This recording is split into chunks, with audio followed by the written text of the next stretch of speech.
your body, your mind, your emotions, they're so connected. And I can't fix your body without understanding your mind and knowing a little bit about how that affects you emotionally.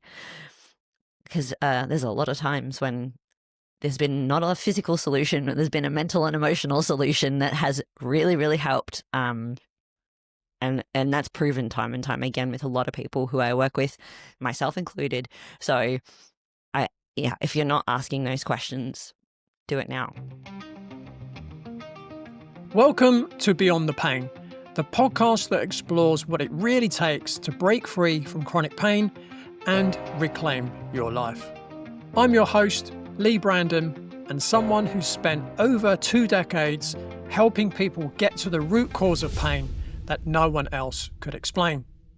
Whether you're dealing with long-term back issues, joint pain, nerve discomfort, or mysterious symptoms that just won't go away, this show is here to help you go deeper. Because beyond the pain, there's clarity, strength, and power waiting for you.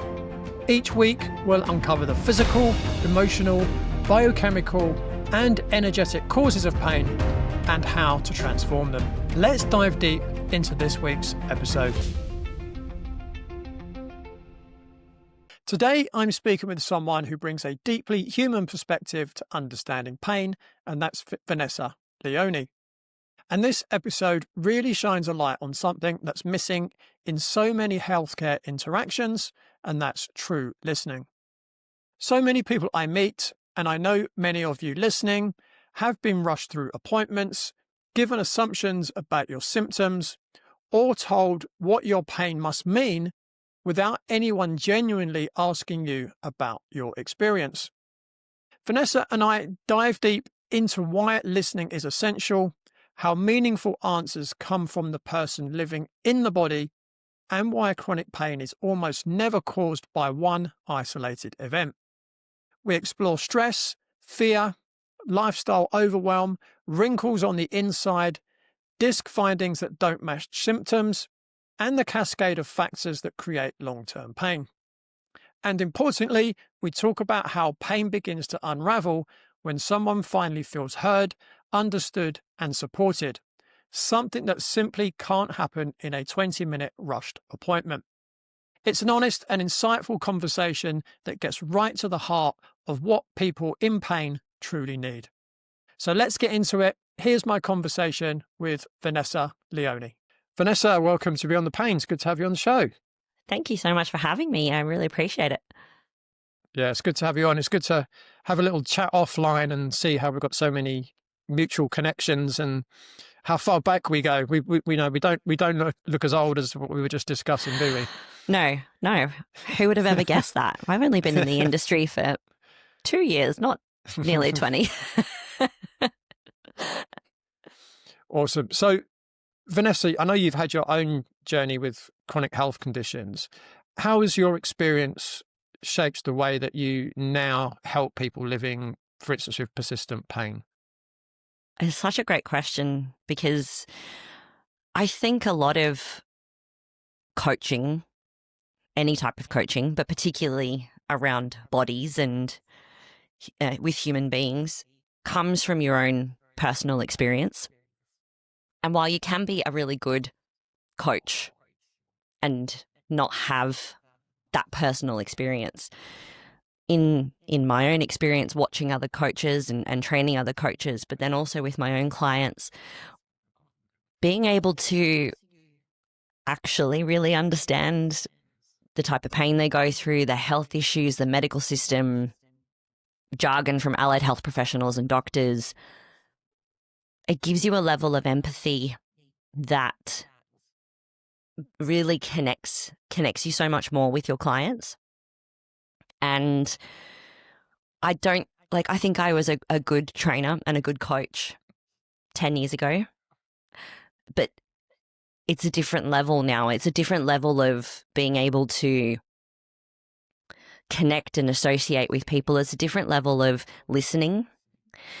And in that listening, it's also that what they don't say that you start to really understand as well. It's not just in what they're telling you, it's in their body, but it's just in their language. It's in it's in so much more. And I think without going through that yourself, it can be harder to be a coach. I'm not saying that you can't be a great coach and not go through those kinds of things, but I think that that's helped push me into my niche even further, I think. Mm. Yeah, it's interesting you say that because, you know, I sometimes go on other people's podcasts and they say, "Oh, yeah, how did you get into helping people with pain? Like, you know, what issue did you have?" And it's like, I didn't. And they're like, "What?" Because, you know, it's so common that people go through their own experience, go through their own hero's journey, and then they end up helping people overcome the same issue that they overcame. But that wasn't my story. But what was quite interesting, you know, in 2001, when I did my first year of check training, we learnt about lumbar spine pathology. And, you know, very soon after that, I was helping all sorts of people with lower back injuries, particularly disc injuries. But what was interesting was in 2013, I ruptured 2 discs in my lumbar spine, right?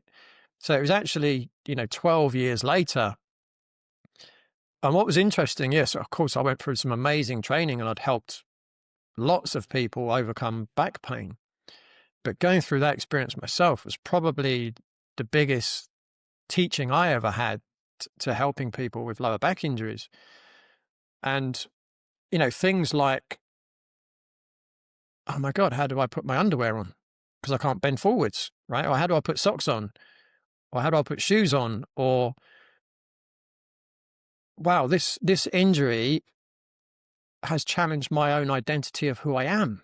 Yep. Right? Like a massive, deep question that I never would have really even thought about had I not gone through that experience myself. Mm-hmm. Mm-hmm. You know, so I you know, really relate to that. Although obviously from my experience, mine happened a lot later. Mine too, to be fair, because my chronic pain issues probably started maybe, I would say, 5 to 6 years ago.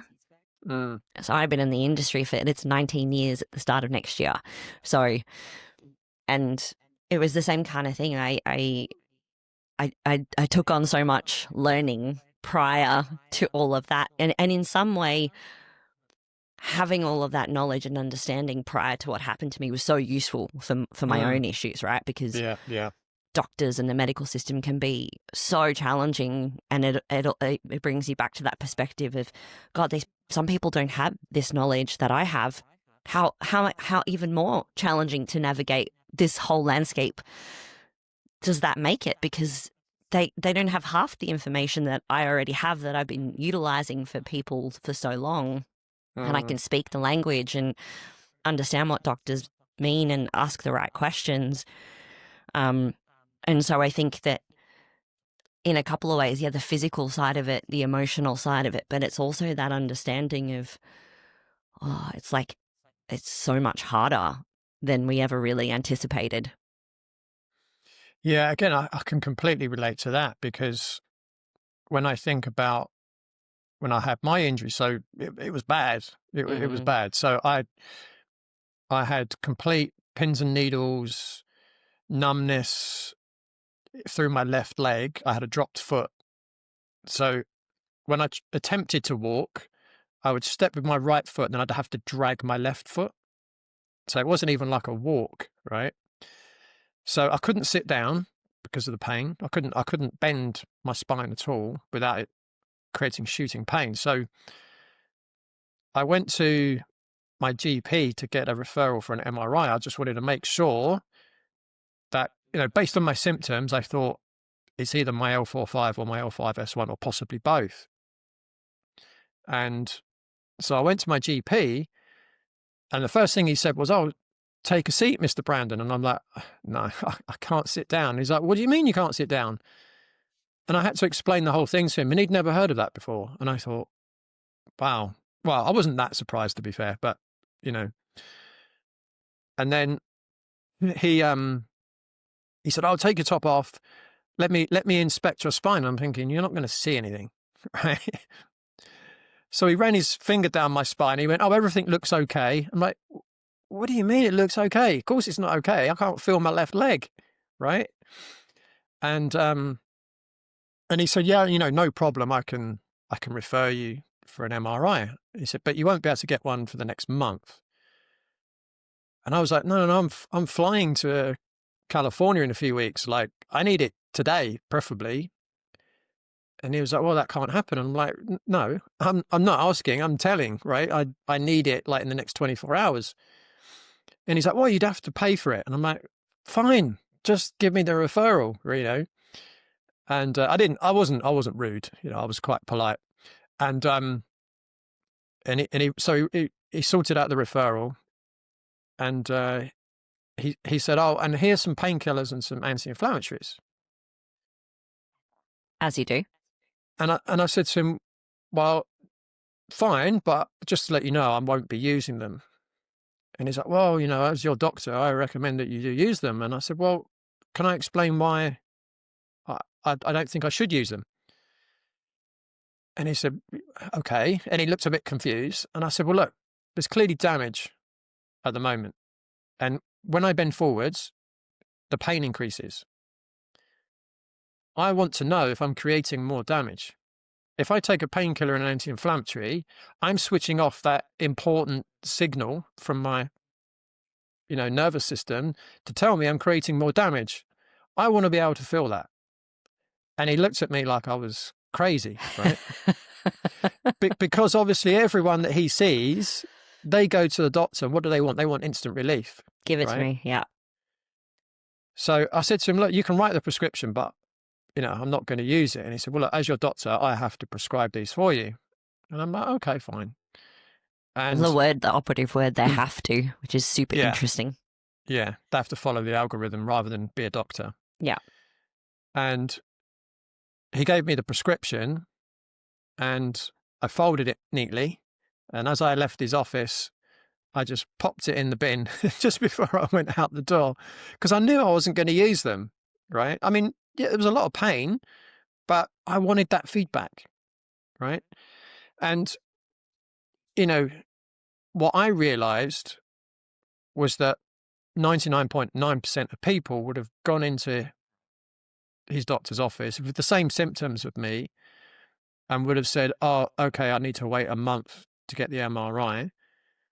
Oh, and I need to take these anti-inflammatories and painkillers. There was no conversation about, and these are the side effects. There was no informed consent, right?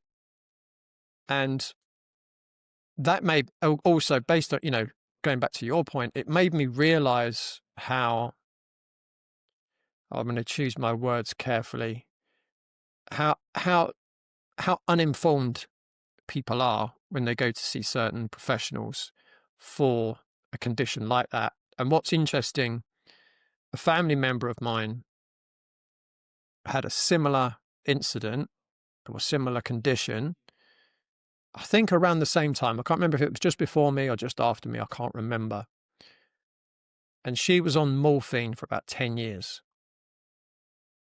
Right? I didn't take a thing. And I'm pretty sure, no, if you looked on a MRI scan, my disc bulges were way worse than hers.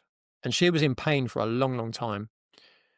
You know, I was in, you know, I wouldn't say considerable pain, but I was in pain for months. But within 2 years, I was completely back to normal.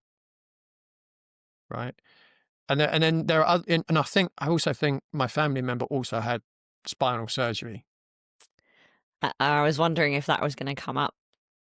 Right. And, you know, I mean, yes, It's so hard. You know, if you have a disc herniation like I had, yeah, you're probably going to lose some disc height.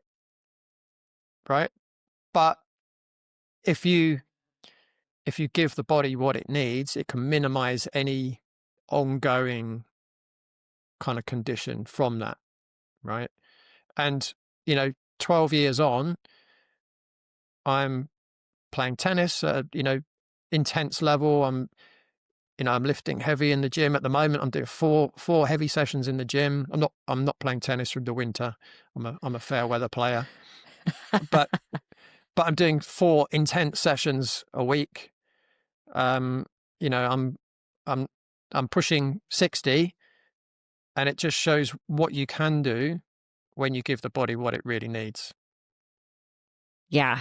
It's you talk about the informed thing there, and it's our job to have a look into things like what's the what's the rate of, I don't even know if you'd call it success from spinal surgery. It's about 50-50.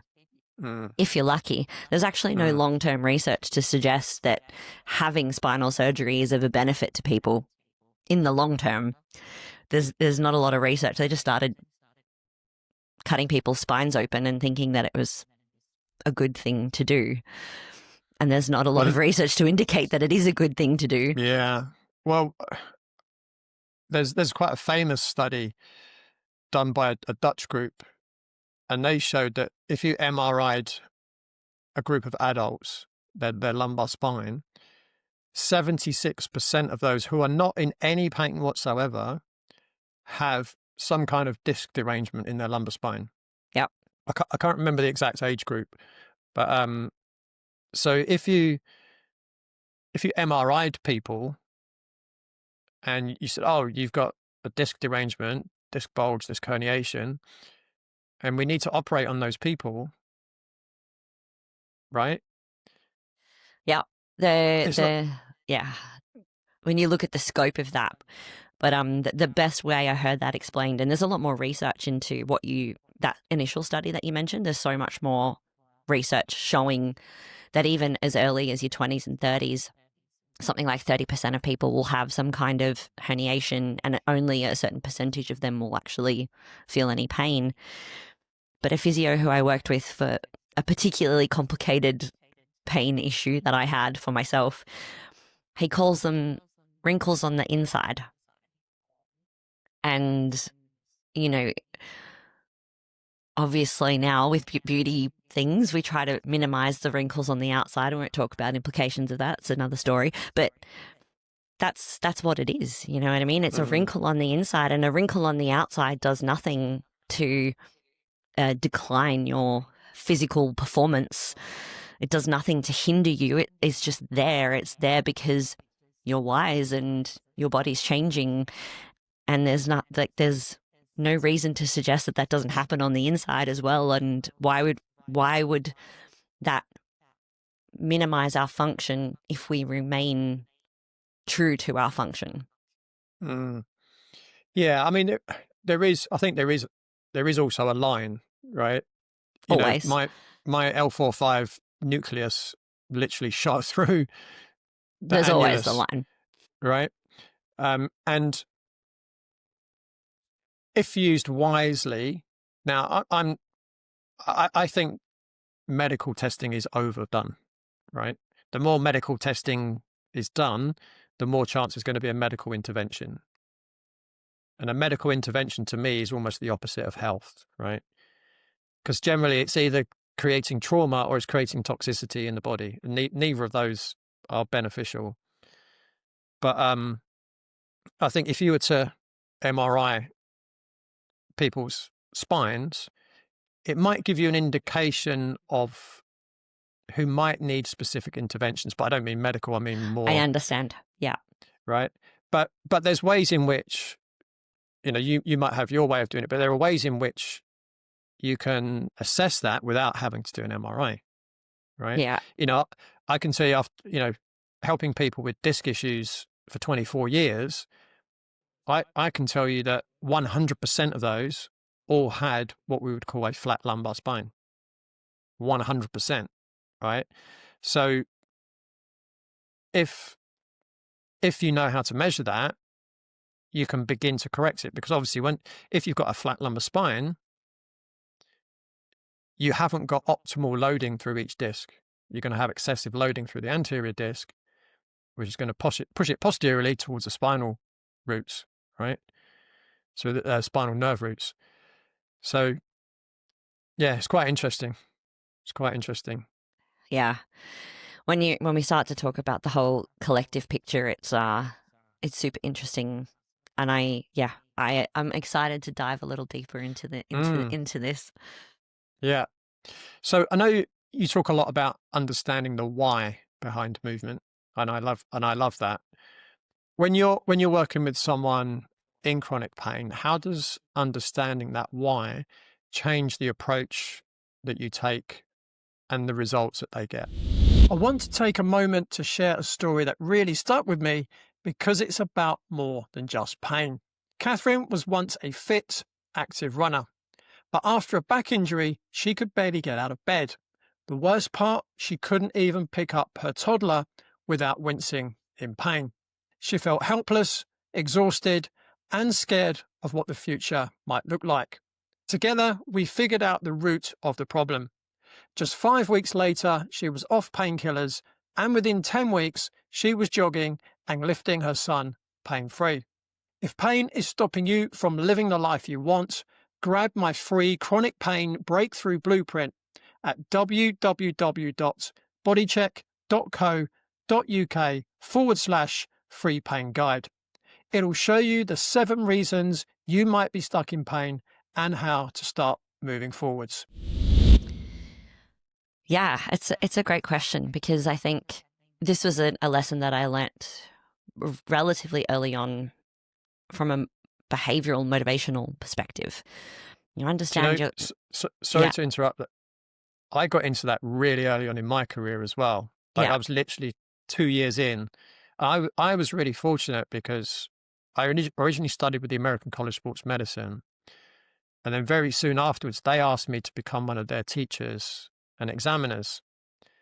And one of the other teachers was a guy called Melvin Hilsden. And he's now got a doctorate in that. So he got me into that subject, and I've just absolutely loved that subject ever since. And it's so important. But anyway, carry on.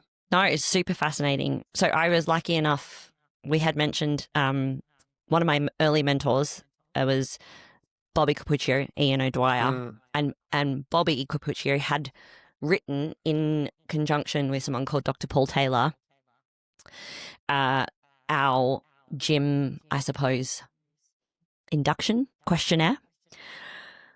And a lot of trainers really didn't like this questionnaire because it went too deep, right? It was, but I loved it because of that very reason. And when you ask deep questions in an authentic way, meaning to connect with someone, you learn a lot about the person, and you learn a lot about what brings them in the door pretty early on as well. You know, it can be the very first conversation or the second conversation that you have with someone. And if we're talking about specifically people in pain, wow, I can't begin to tell you the value of just listening to that, because doctors don't ask, allied health professionals don't ask, imagers don't ask, surgeons don't ask. They have a lot of assumptions. They take your symptoms. They, like you said, they assume that you want painkillers and send you away with all that. And there isn't anyone who really listens. And so just giving them an opportunity to even reflect on it for themselves gets their mind thinking about it, because they might not have ever had the opportunity to ever really think about it and be like, well, why am I here? Why do I want to do this? Am I doing it because I should? Am I doing it because it's fundamentally super important to me, or I'm just in a lot of pain and I really need to be out of pain? And none of those are invalid or bad. They're all super valid. And I think for me, it also gives that bridge to helping people understand the next steps, because when you work with people in chronic pain and when you have chronic conditions like I do, I don't have any answers. I don't have any answers. I have possible solutions to certain things, but I don't have any answers. And most of the time, the person who is best able to give answers is the person in front of me, not me, right? I just ask the right questions, and you're the person telling me what's going on and what's happening. And the more we work together, the more we start to unravel the pieces of the puzzle that actually contribute or have caused, or together have caused all this pain. And that's how you start to unravel chronic pain and chronic issues, because it's not a symptom, and usually not triggered by just one thing. It's usually a cascade or a multitude of events that have led to a certain outcome. And you can't get to that in a 20-minute consultation with a GP. And, sometimes I've been working with clients, for years, and I'll still learn something about them. And I'll be like, that's why that's the thing that you didn't ever tell me. And okay, all right, makes sense now. More things are starting to come to light. And I think that when you show a client that you're invested to be that invested, that's a huge, that's a game changer for so many people, because we pay so much money for doctors and specialists who don't really give us the time of day. And I've had some very interesting ones myself. And there is nothing worse than being gaslit and feeling unheard by medical professionals, because you're seeking help. And so I think that question or questions is, even if you're not working with people with chronic pain, if you're just, I don't say just, if you're a coach, it's not just, if you're a coach and you're helping with people, how are you not asking that question? Because there's a human being in front of you. It's not just a person looking for, a program. That's easy. Yeah. I can just write a program. Yeah. Yeah, it's interesting. A few weeks ago, I actually held a focus group for a group of, it turned out to be women. I mean, I invited men as well, but I had a group of women, and I wanted to ask them questions about their own experience of living with chronic pain.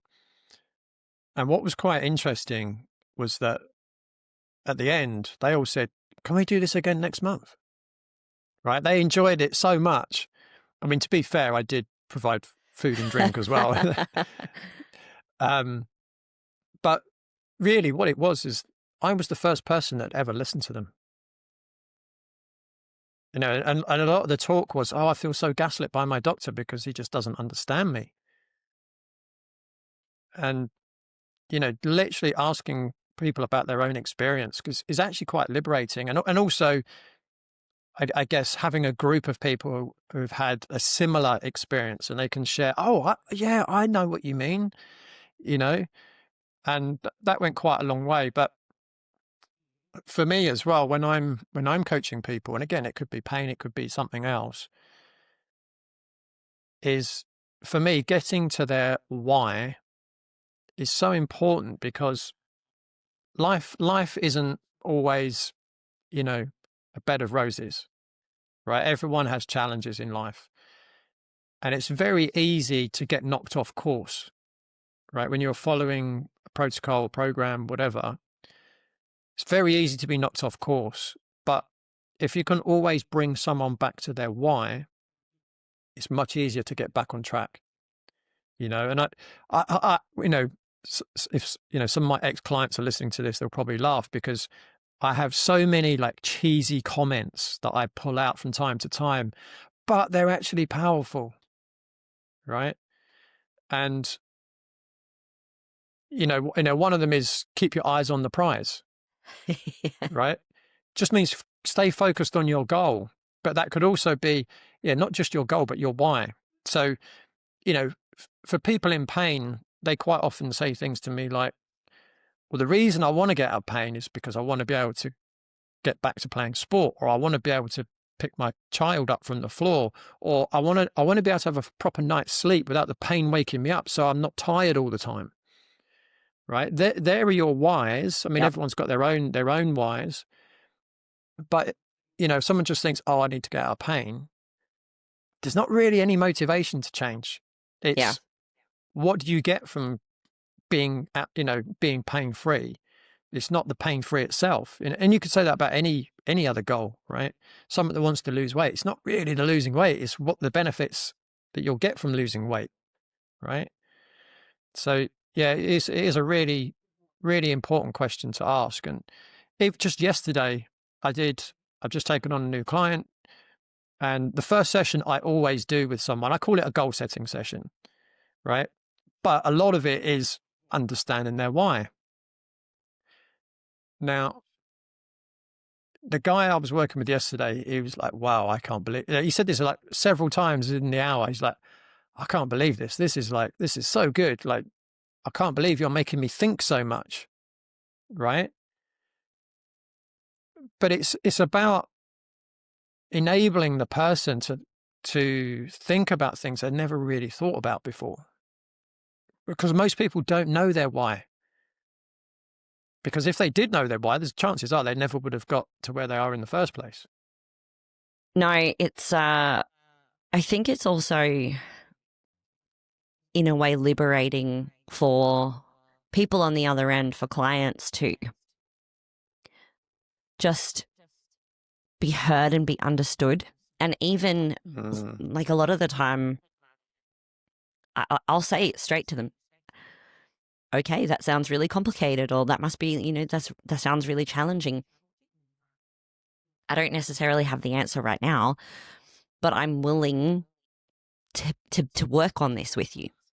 And I think that just that as well is really important, because it shows authenticity and integrity to kind of put your hand up and be like, okay, you have this list of things that are really complicated and are scary and are really challenging. And I'll put my hand up to be like, I don't have the exact answer, but I want to help you find it. And together we can cross off some things and tick some things. And we forget how important safety is, and understanding someone's why, and understanding trust is so important for safety. And you talk about medical gaslighting. What that does is it creates this unsafe environment when people then start to walk back into doctors' offices or specialists, because straight away, even if it's a new doctor, there's you have to get over that sense of distrust before you can then even listen to what they're saying. It's like, is that person, do they have my best interests at heart, or am I just another number today? And I think that that's the biggest difference when you find professionals who you can trust, particularly coaches and things like that, who work in fields similar to us. If they're not asking these questions, then I would be questioning what they're doing, because your body, your mind, your emotions, they're so connected. And I can't fix your body without understanding your mind and knowing a little bit about how that affects you emotionally. Because there's a lot of times when there's been not a physical solution, but there's been a mental and emotional solution that has really, really helped. And that's proven time and time again with a lot of people who I work with, myself included. So if you're not asking those questions, do it now. Yeah, the point you made about people not feeling like they're being heard, it's quite interesting. I've been in sessions with clients many times, and maybe we're halfway through the session and I'm thinking, I've not said anything yet. Right. And I think this might be quite a male thing, right? We like to fix things, right? That's just inherent in males. We like, if something's wrong, we like to fix it, right? And quite often I have to catch myself and say, in my own head, just stop. What you're doing now is you're allowing someone to be heard. So it's quite a tough thing for a man to do, is to sit back and listen, because you want to intervene and, oh yeah, I'm the fixer, right? But actually, I've had many sessions where I've just listened for half an hour, the whole session. I'm just listening, and you get to the end of the session and you look at the person and you can see they feel lighter. Yeah, because actually they've been able to offload. They've been able to explain how they feel. So listening is a really, really important skill. And as we've experienced, and as I mentioned with the focus group, so many people in pain just don't feel like anyone's really listening to them. And, again, I see people given diagnoses that doesn't mean anything. But in the doctor's mind, it's, oh, well, I've given them a diagnosis now. So, right. You know, fibromyalgia, what does that mean? Here we go. Doesn't mean anything. It's just a word, right? Hashimoto's. It's a word. Right. Yeah, it's just a word, right? Yeah. It's okay, sorry, continue. Yeah, I mean, it just doesn't. I mean, and again, listen, I don't necessarily want to bash medical doctors because they're just following their training, but they're not trained to look for the cause of a problem. So how are you ever going to solve it if you don't know the cause? Yeah, and I don't think that by saying that, you're saying I know how to solve the problem or I know the cause. That's not what we're saying at all. I think in some aspects, the diagnosis is useful, but it's useful to a certain point, because unless that diagnosis allows you to move forward and progress, then it's something that you remain with, that you can become stuck in. And I think becomes your identity. Correct. And I see that a lot with the chronic conditions that I work with, and for myself, I catch myself doing it, and it's tricky because you can go down the rabbit hole really quickly. So I'll use myself as an example. I found out I had Hashimoto's in 2019. I didn't know really very much about it. Obviously did a lot of research. I've known my whole life that I was hypermobile, but in the last, again, 5 years or so, that's really taken a deep dive where I have now realized the scope of challenges that hypermobility related spectrum disorders have and play with people. I got late diagnosed ADHD. That was another interesting diagnosis. And the pain condition that I had was related to all of it. But it's really hard. Like I remember initially being in Hashimoto's like Facebook groups, and I had to take myself out of them because it was just so negative. Every post on there was, oh, this happened and I feel terrible, and I'm I appreciate that those forums are a really useful place for people to vent. But misery loves company. Exactly. But there was no positivity at all. There were no wins. There was no celebrations. There wasn't, it was just completely one-sided. And I think that that's when those forums become toxic, because it's when they draw you into becoming your diagnosis. You know, it's really easy for me to sit there and be like, oh my God, my fatigue and oh, what I'm eating is related to, and this, and yes, it's useful. It's a double-edged sword. It's useful to know and understand and be aware of your behavior, but you don't need to pathologize absolutely everything about your life and continue to live with that knowledge of, oh, I've got this thing and I am that person now. And the harder one for me is it's actually not Hashimoto's. It's actually the hypermobile. That affects me more than the Hashi's does. And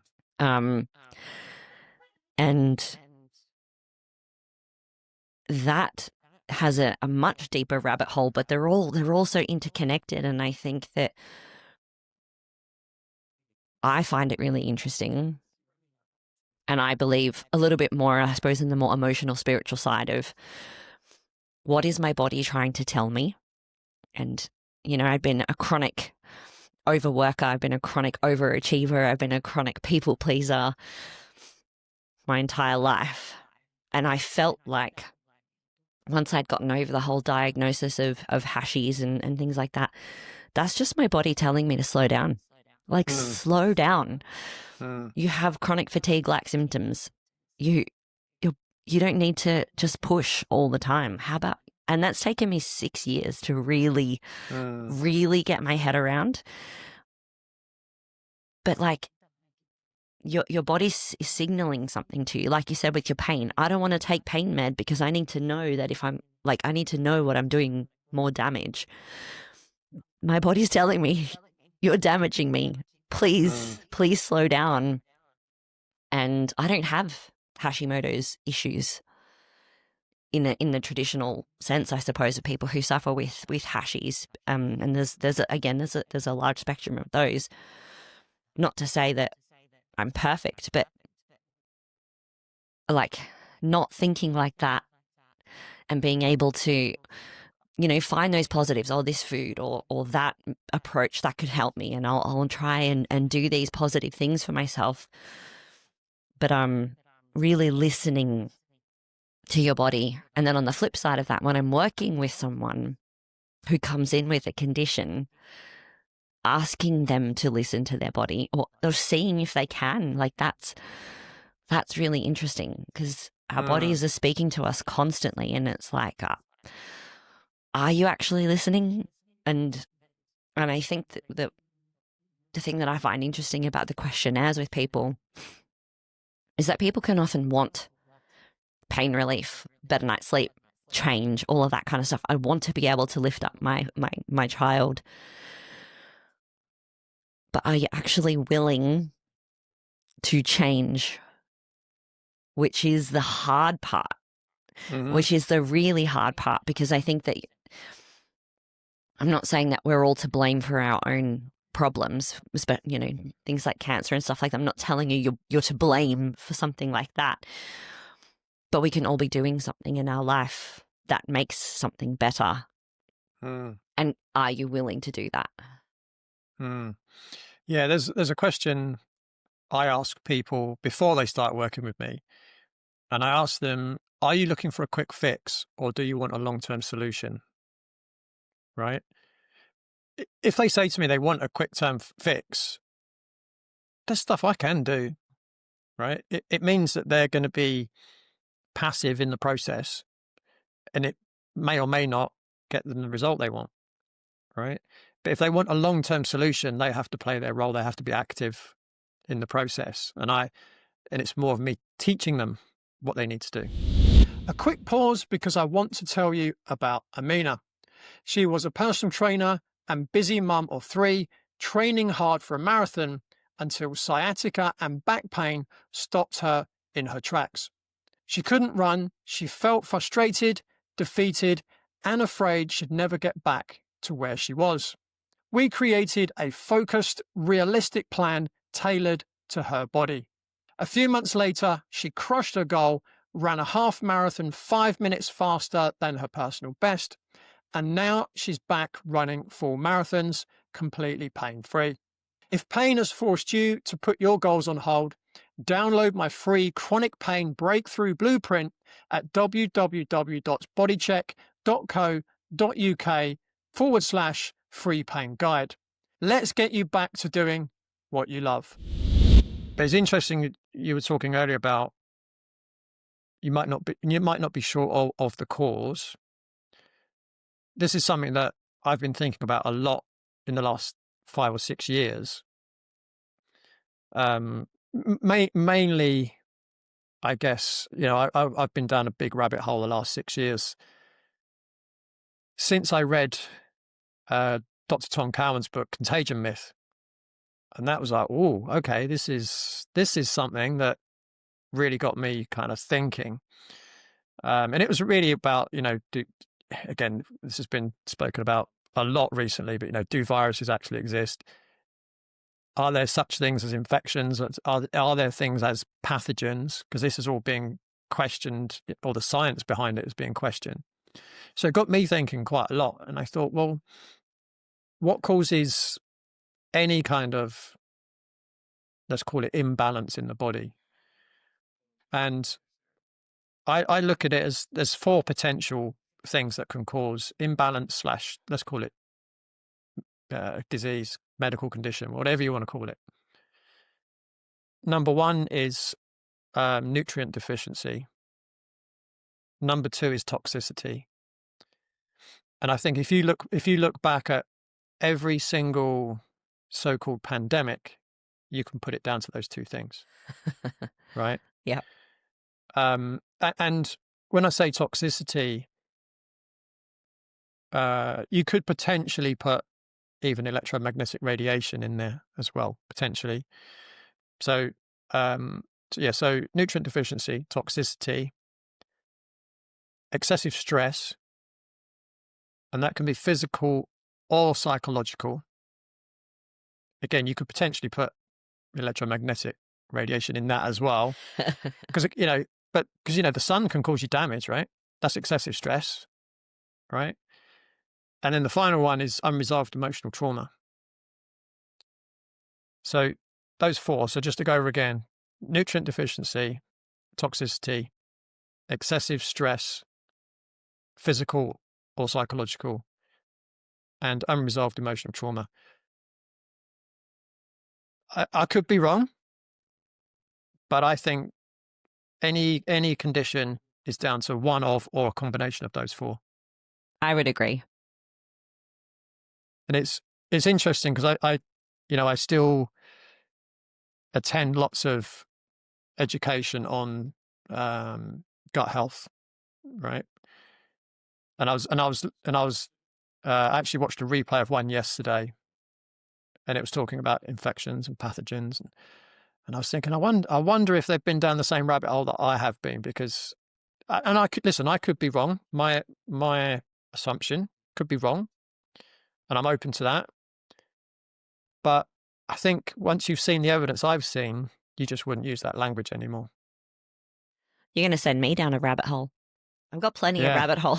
Oh, it's a big one. Let me tell you, it's definitely a big rabbit hole. But it would make most people seriously question what's happened in the last 5 or 6 years. Well, you could say 200 years. But anyway, moving on. And interestingly, me talking about unresolved trauma as a potential cause of, a health condition, I know that you bring trauma-informed practice into how you work. How do you help someone recognize the connection between their emotional landscape and their physical pain? And how does that awareness shift their healing? There's big questions. Very big questions. It's really interesting when you first work with someone and you start to introduce this concept of pain and emotion.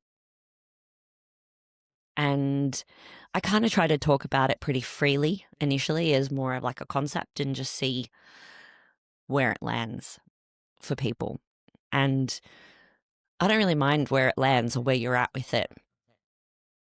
I have seen some interesting transformations of people who have really taken it on board. But the best, again, I was really lucky with my early mentors, because the best description that I give people is motion is emotion. So while we think of emotions as something intangible, I can read it on your body straight away. So if I told you, Lee, be sad for me, what do you do? Like physically, what do you do when you're sad? Exactly. You slump. Yep. Your gaze comes down. Your chin might jut forward. Your spine isn't necessarily in a great position. When we think of anxiety, we think perhaps of rigidity, tension, holding, protecting. When we think of happiness, we think of openness, larger postures like elongation, ease. So you can't tell me that your emotion isn't affecting you physically, because I can see it as soon as you walk in the door. And I think when you give people just that really small example, even if they don't want to believe that their emotions might be contributing or causing pain, they can't deny that because it's irrefutable. And just that really, really small example can show you the magnitude of how our emotions can physically manifest pain and tension and issues. And the anxiety one is probably just a really easy one to go off right now, because we've all felt that. I used to get crippling anxiety. And anyone who met me now would be like, what? You're so like chilled and easygoing and laid back. And I'm like, yeah, I was like Miss Perfectionist 101, crippled by my anxiety, which I now realize was my ADHD and me not being able to kind of deal with it, not being regulated.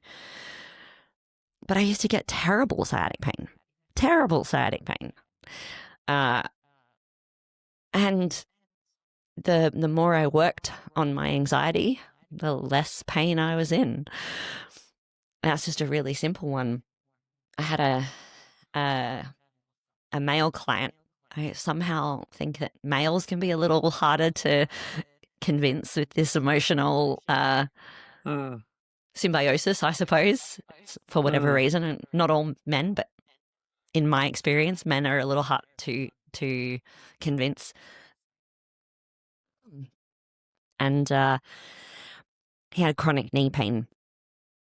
And he was a very type A personality, very stressed, took it on the chin kind of guy, Mr. Stoic, very resilient. And wanted to do all the things, like wanted to ski, like wanted to play with his kids, wanted to like be really strong in the gym, and it was like running his own business, and like he just wanted to do all the things. And I totally identify with that. That was definitely me. And it took a few sessions, and he came to me with a lot of pain, and I asked him, what's your week been like emotionally? And he was like, what? I'm like, what's happened? You don't seem yourself. You're obviously in a lot of pain. And he just started like telling me about his life. And then we did a couple of movement things, and it was nothing really. There was maybe a bit of blood flow to the area, some quick mobilizations, not magic. And he walked away and he was like, oh my God, I feel so much better.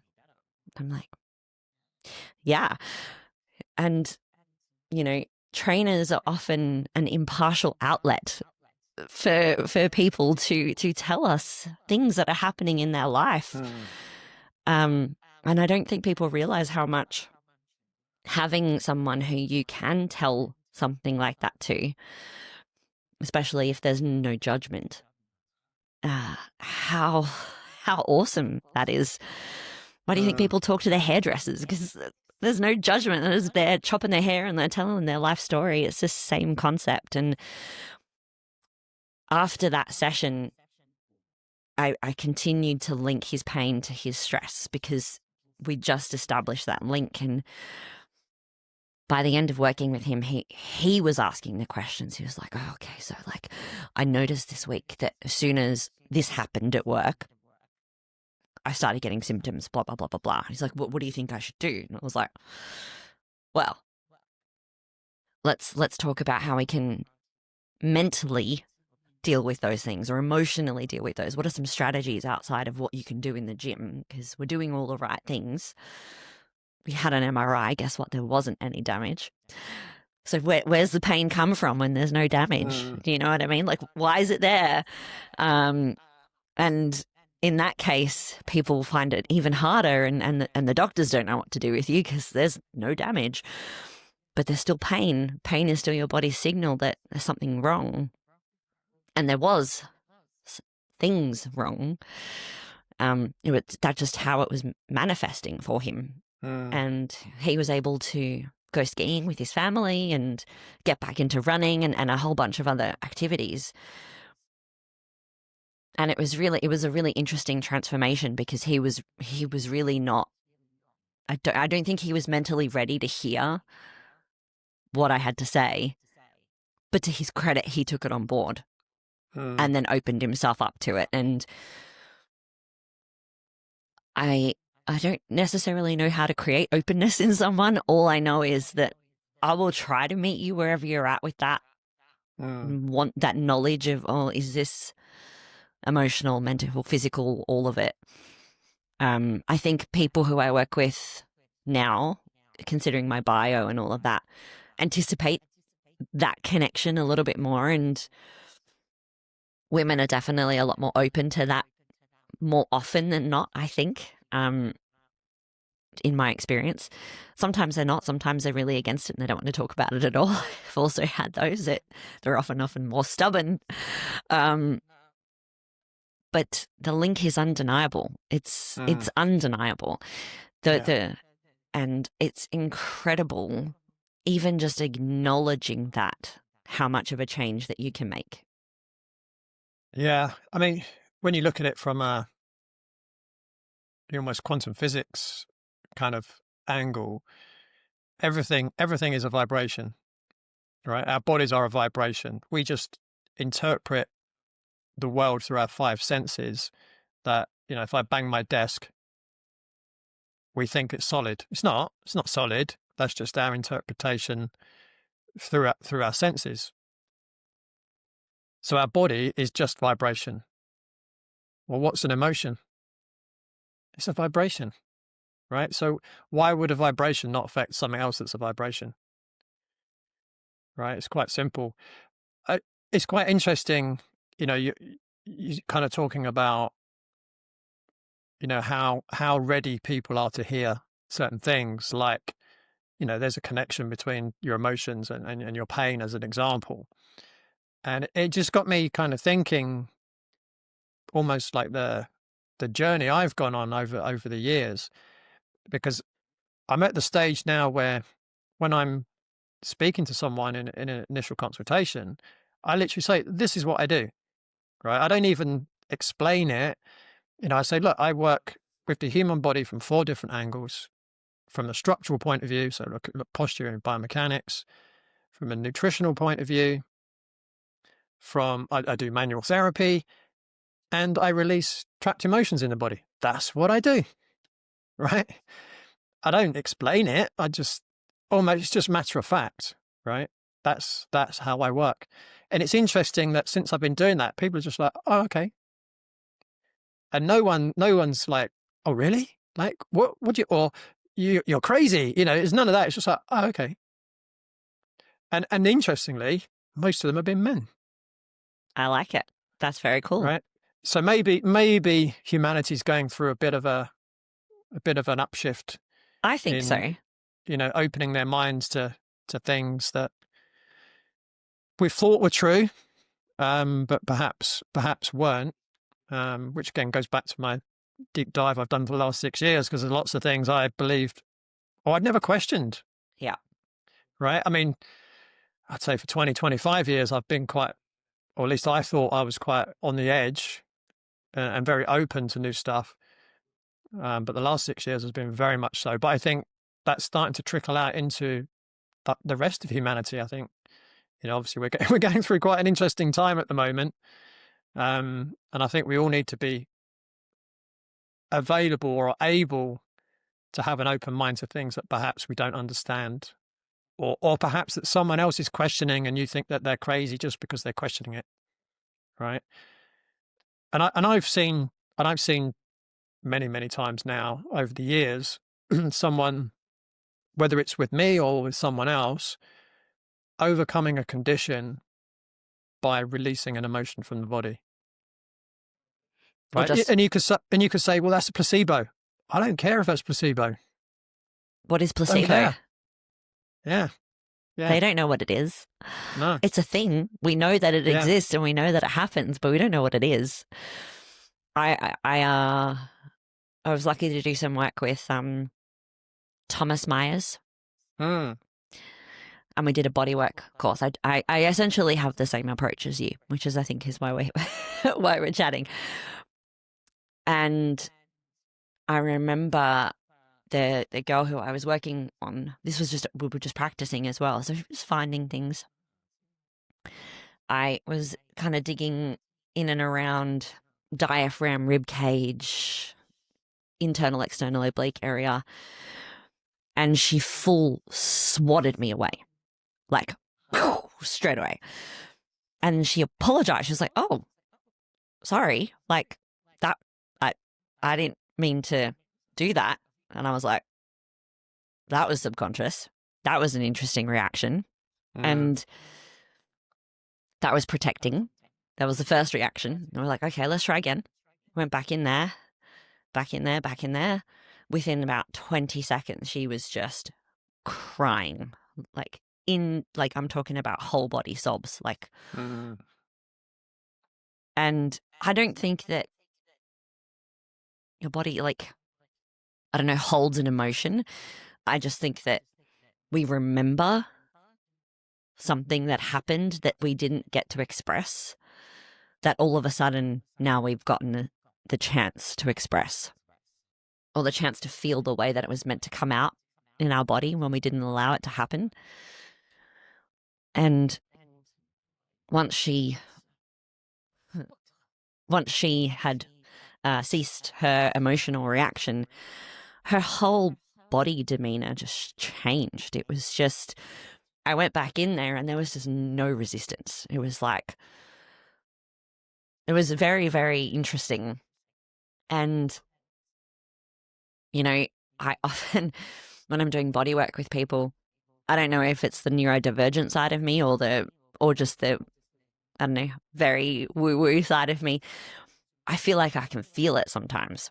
So the more connected I am to someone and I'm doing body work on them, the more I feel it. It's like I'm touching them and I'm like, this is hurting my face. I don't know what that is, but whatever that is, it doesn't feel good. And it doesn't feel like a physical thing. It feels like an emotional thing. And I'll talk about that with my clients and ask them if anything's coming up for them. And quite often it's, you can see their faces move from overwhelm to quite often sadness or anger or fear. And again, that's why we have to create such a safe space when we're talking about these things like pain and emotion, because we're taught in society that expressing our emotion is negative, that it's a bad thing. It's a bad thing to be angry. It's a bad thing to show that you're crying. It's your weakness, or you're hysterical, or you're too emotional, and all of that. And imagine if we could just express what we actually really felt in the moment. And I think so much of my chronic conditions were part of that repression of emotion. And there's that repressed trauma that you were talking about there, when you allow yourself to go through that, it kind of sucks, because you have to feel the shit that you didn't allow yourself to feel however long ago it was. And it's horrible. It's not a nice thing.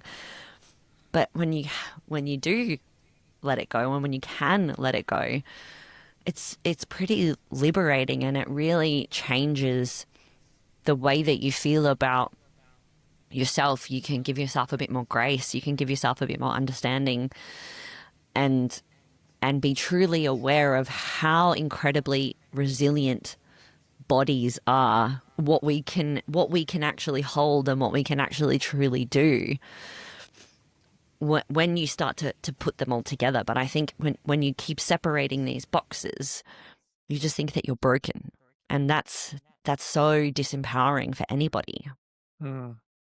Yeah, absolutely. Just checking in with another real life story, because sometimes it's not just about pain, it's about what the pain is costing you. Nick loved running and playing golf with his sons, but standing all day at work left him with chronic back pain. He couldn't play, couldn't train, and felt like he was watching life from the sidelines. We scaled his training back, focused on what his body needed, and just 8 weeks later, he was pain-free, back running, and back out on the golf course with his boys. If you miss the life you had before pain, download my free chronic pain breakthrough blueprint at www.bodycheck.co.uk/free pain guide. It's time to start writing a new chapter. Some years ago, I used to be a body talk practitioner, and that works on the energetic level. Actually, it was created by an Australian, And sometimes it could be a number of things. So it could be just an emotional release. It could be someone had a phobia about something, and as soon as you release it, most of the time it would be their whole body, but sometimes it might, like once someone came to see me, she had a phobia of spiders, and I did the release, and it was her legs went into complete convulsion. Her upper body was completely still. It was like it was two different people. But most of the time, when I did that with body talk, their whole body went into full on convulsions. It's like literally releasing. But now I use the emotion code. I've never experienced anyone going into any kind of convulsions. It's almost like it's, I don't know, softer. Yeah. A softer way of Yeah. of like someone would say, "Oh yeah, I did feel," like they might say, "Oh yeah, I felt something," but it was quite subtle. So I don't understand the difference between the two. But It's cool. That's very interesting. again, at the end of the day, if they feel better, if they can move on, if they can achieve what they wanted to achieve, I don't care. I don't care how, why, or whatever. I mean, it's cool to know why and how, but as long as they get the result they want, that's the important thing. Yeah. I think what's really interesting about that is I don't believe that there's one approach that works. But for a lot of people, you talked about fear. Fear is huge when it comes to pain because a lot of pain could happen from an incident, but ongoing pain, a lot of the time, is learned. It's learned avoidance. It's learned, oh, that thing gives me pain, therefore I'm not going to do that. And as soon as you start to avoid, you create this cycle, this trap for yourself. Where if you think you do the thing that gives you pain, oh, now I'm in pain. I've done the thing. Whether or not there's damage there. Mm-hmm. And noticing that with my clients has been a game changer. You know, helping them understand that fear is a learned pathway for a lot of us. And the other work that I do outside of chronic pain, chronic health is calisthenics. So, you know, I'm getting people doing handstands and work on rings and a whole bunch of things, and fear-inducing. It's fear-inducing. So fear comes up for me quite a lot in my practice. But it's really interesting watching someone with a mental block of fear trying to learn a handstand, for example, and an emotional block of fear. They fear that they can't do a lunge or a deadlift or something like that for fear of hurting themselves. And with any kind of phobia, we talk about like desensitization or exposure therapy. And that's essentially just how it works, is the thing that scares you, sorry, that's kind of the thing that you're going to be doing in really short, safe ways. But we're going to do the thing that causes the fear, because what is that coming from? Where is that coming from? Why is that there? If you've healed from your knee blowout or ACL or blah, blah, blah, I'm pretty sure we'll be able to move you on. Why are you holding back? And again, like you said, preparing people for those questions helps. And you lay it out. I also lay it out. You know, I like to do something similar to you. But it's really interesting when you start giving that emotion a name and giving that emotion less power over you. It's very cool. It's very, very cool. Yeah. Yeah, for sure. So I've got one more big question for you. Okay. There's a term that you use that I've never heard before, but I think I might be one myself. You describe yourself as an expert generalist. So when someone comes to you overwhelmed by conflicting advice, how do you help them cut through the noise and find what truly reduces their pain? Excellent. There's like two things to this question. I like expert generalist. I heard it actually from Dr. Rangan Chatterjee on his podcast. I love his work. I think he's great. And what he said really spoke to me because he tries to be at quite a high level of understanding of the body, the mind, emotion, so that he can help lots of people. And I think as a PT, a coach, movement therapist, I have to have a pretty good understanding of the body, perhaps not as scientific as a doctor. I have to have a good understanding of the body.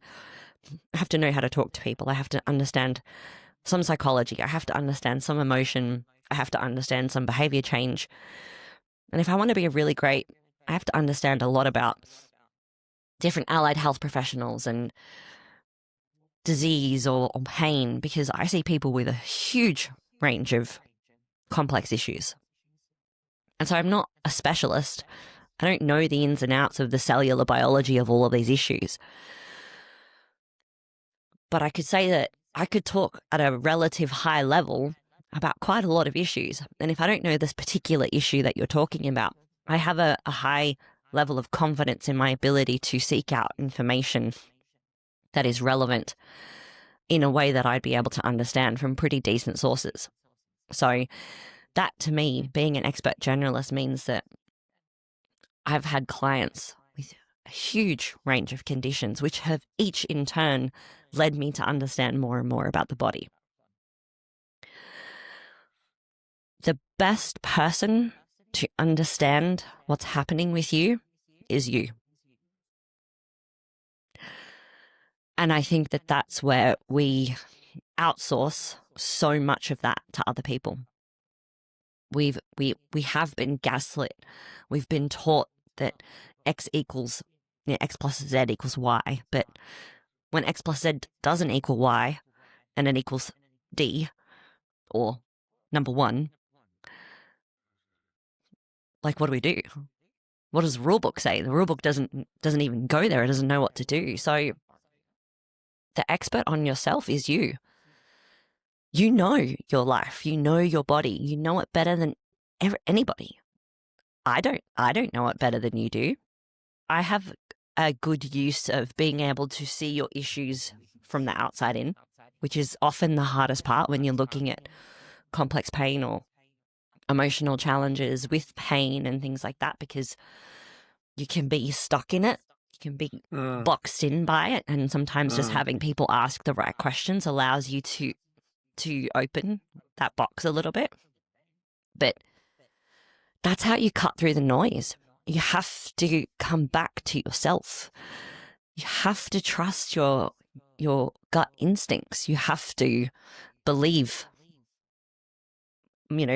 my pain is valid. My pain is happening for a reason. I want to understand it. Can you help me understand it? Like I said, I don't have the answer. The solutions come from asking the right questions. Okay, so you've seen GP, you've seen specialist, you've seen this physio, you've seen that surgeon, blah, blah, blah, blah, blah, blah. Okay, let's just unravel. Let's go slow. That's a really big approach of mine. And that's definitely one thing that I tell all people is this is not fast.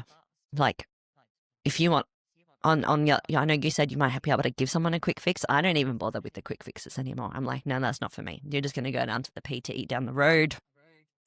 I don't have a quick fix. I have a long-term fix. And we go slow because other things have potentially caused you more pain and more damage. I don't want to do that. I want to try to minimize that as much as possible. So if we go a little bit slower, perhaps your progress in the first 2 months might be slow. But we can really pinpoint what you think is really happening to you, what you really believe is really happening to you. You can go away and give me feedback. This thing doesn't work. That's not helpful. Cool. Good to know. Good feedback. Don't do that thing. This thing is helpful. This has really changed. Okay, stick with that thing. Don't do anything else. Just stick with that thing and let's see how we go. And complex challenges often just need a simple solution, and the simple solution is just try one thing at a time. Like let's just do one thing well, nice and slowly and gently, and see if it helps. Because if we can minimize the damage, if we literally minimize the noise, we'll be able to figure out a solution, if not the answer. But I can only ask those questions if I have a decent desire to know more about the person, but also just conditions. Like I love learning about, interesting things in bodies. I'm constantly in books and podcasts and courses, always trying to learn something because I barely know anything about the human body. Every time I meet a new client, I learn something new. And curiosity is the key to me being able to help my clients, I think. Mm. Yeah, I think what you described in terms of people having the answer within themselves is what Paul Chek has termed the pain teacher, right? And it doesn't have to be pain per se. Any symptom in the body, Yeah, it's trying to tell you something. It's giving you information. It's giving you feedback. And Paul's message to a lot of people is you've got to go within. You've got to listen to what your inner self is trying to tell you. And that's where you're going to find the answers. And that's also where he came up with the concepts of the 4 doctors. yeah. So originally Hippocrates came up with the 3 doctors. So Dr. Happiness, Dr. Quiet, Dr. Diet. But he added in Dr. Movement because in today's society, we're quite sedentary. But what they are, for those that haven't come across the concept of the 4 doctors, is that they all reside within you. And you need to consult with your own doctors within you in order to find the solutions that you need. There's so much innate wisdom in us, in how we do things. And it's so cool to see like ancient practices becoming in vogue again, like sound therapy. People striking bowls that are at a certain vibration, which you talked about. That feels good. Let's do that thing. Yeah. For sure. Breathe. Okay, monks have been doing that for literally thousands of years. And, might not, if you don't want to go there, but like medicinal states from plants. Mm-hmm. Literally in so many cultures. Dance is that expression of your emotion and freedom in bodies. Like that's our bodies were designed to move and to express in ways, and these are all things we have within us innately. We know them innately, and we're just not in a society that allows us to express. And when you can come back to, like you said, your inner doctors, whatever you want to call about it, your inner wisdom, whoever you refer it to, is so, so empowering. Awesome. Vanessa, this has been great. What's next for you? Great question.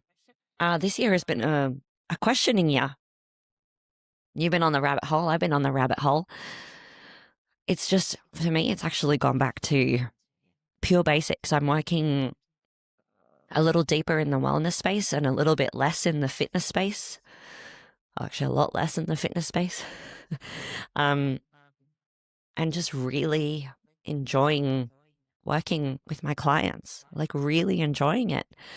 And after nearly 19 years in the industry, like I said, I always thought I had to do more and I had to keep pushing and be this thing.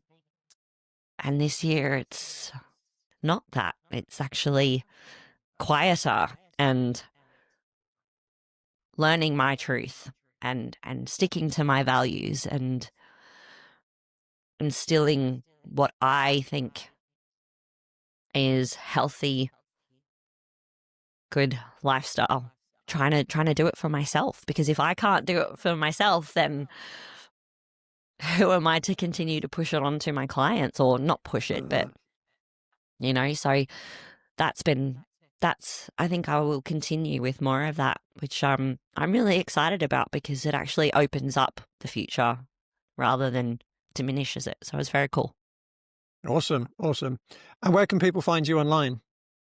You can find me online on my website. I have some podcast episodes and some movement bits on YouTube. I'll be doing a few more things on YouTube. And my Instagram. I'm not a prolific poster, but I will share a lot of information. Awesome. Do you want to share the details of those? Yeah, I can send them across to you, or should I, so if you want to follow me, Instagram's the easiest, at VL Movement Therapist. That's me on Instagram, and if you type in Vanessa Leone Movement Therapist, I'll pop up on YouTube as well. Awesome. Yeah, and I'll put the links in the show notes as well. Amazing. Thanks you so much. Yeah, Vanessa, thank you. I've really enjoyed this conversation, and I'm sure the audience have got a lot from it too. I appreciate you getting up early and having me on. The sun's come out now, so I'll probably look a bit different now than when we first started. The sun's going down now, so I probably look different. So that's it from Vanessa and me for this week. But be sure to join me, same time, same place, next week on Beyond the Pain. Thanks for listening to Beyond the Pain. If this episode resonated, please follow the show, leave a review, or share it with someone you know who's been struggling. And remember, pain is not permanent. With the right insights and support, you can turn it into power. Until next time, stay open, stay strong, and keep moving beyond the pain.